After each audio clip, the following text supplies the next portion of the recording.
Hi, I'm Solange. I am a wife, a stay at home mom, and an online health, wellness, and fitness coach. If you've been following me, you know that this is my reset journey. Basically, this is a program where I'm going to focus on my nutrition 100% for 21 days. So, this is day 5. This morning, I woke up very tired.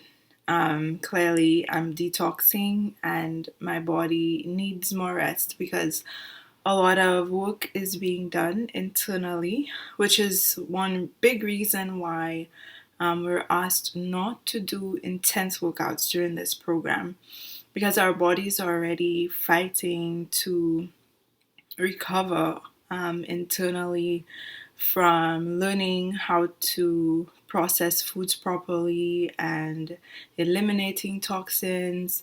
And so, to add an intense workout to that, where your body would also have to repair muscle, it's not ideal. So, what I do is go for walks with my son.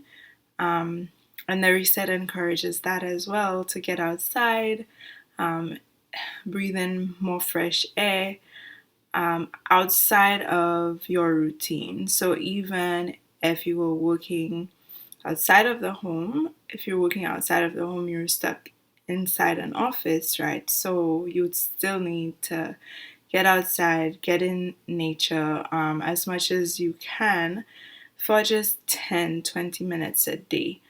Um, so that's where I am today. Tired, a little foggy, but better than yesterday at this point. So we'll see how this progresses and see you tomorrow for another update. Bye.